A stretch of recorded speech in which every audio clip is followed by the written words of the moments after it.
Excellency Chair of the Peace and Security Council, Excellency Chair of the African Union's Commission, Honorable Ministers, distinguished participants, ladies and gentlemen, my first words go to you, Madam Chair, to warmly congratulate you on assuming the presidency of our Council for this month and to thank you more sincerely for convening this ministerial meeting.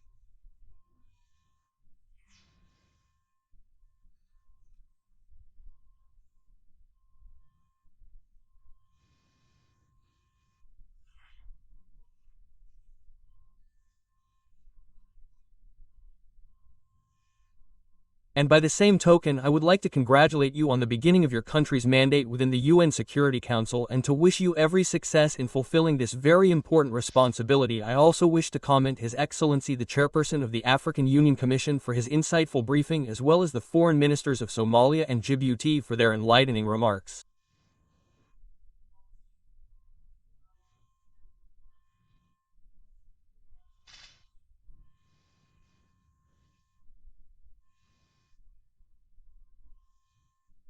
Let me start by reiterating Algeria's strong condemnation of the recent unilateral recognition of the so-called State of Somaliland by the Israeli occupation authorities.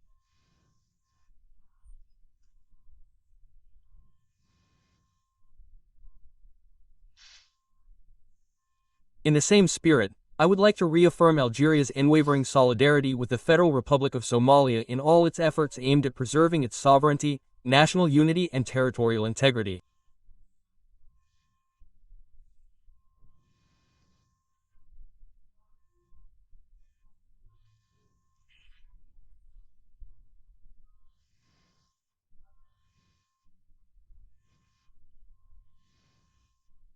In this regard, we should all be mindful of the fact that after having spread instability, tragedy, and chaos in the Middle East through an unending series of military aggressions in Gaza, in the West Bank, in Lebanon, in Syria, in Yemen, and in Iran, the Israeli occupying power is now seeking to create source of tension and conflict in the Horn of Africa, and I sincerely believe that we can safely bet without shade of hesitation, reservation or doubt that nothing good will come out of the Israeli move, neither for Somaliland itself nor for Somalia and the whole region.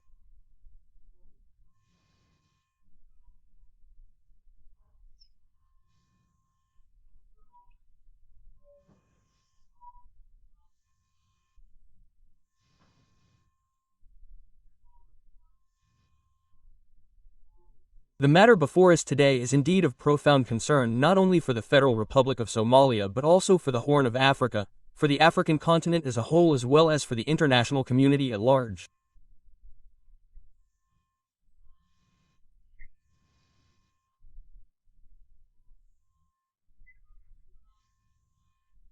It is certainly a matter of national concern for Somalia, as the Israeli unilateral action threatens to undermine its relentless and resilient efforts geared towards fostering national cohesion, promoting inclusive governance, and restoring peace and security nationwide.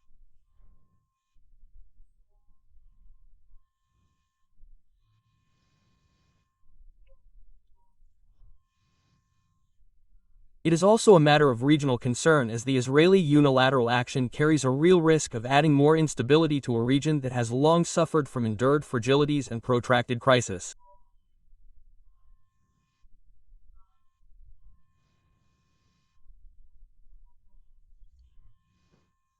It is more a matter of continental cancer, as the Israeli unilateral action constitutes a serious breach of one of the fundamental principles of the African normative framework.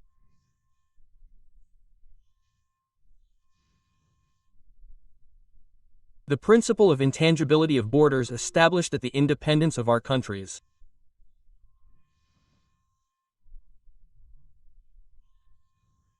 A principle that has spared our continent the avils of numerous conflicts and shielded it against territorial disputes and movements.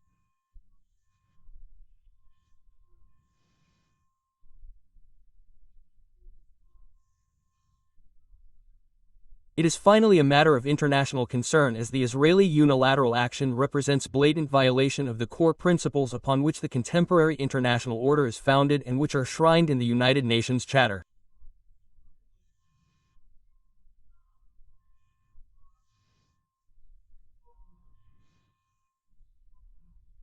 For all these reasons, Algeria believes that today's meeting must go beyond the simple expression of condemnation of the Israeli unilateral action and declaration of solidarity with the sisterly Republic of Somalia.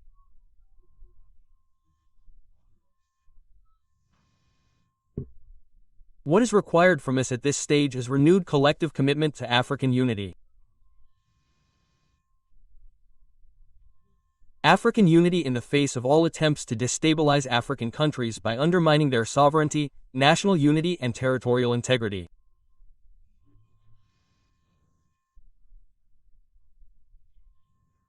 African unity in the defense of the normative collective framework that binds us together, including the sacred principle of intangibility of borders inherited at the independence of our countries.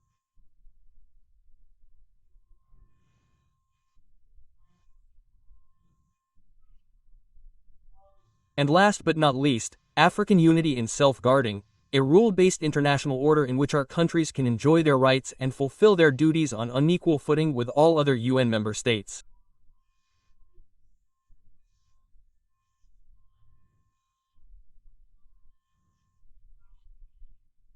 It is only through unity that African countries can truly preserve their interests in a world that is increasingly shaped by hegemony, domination, total disregard for international law, and full disrespect for the United Nations ch.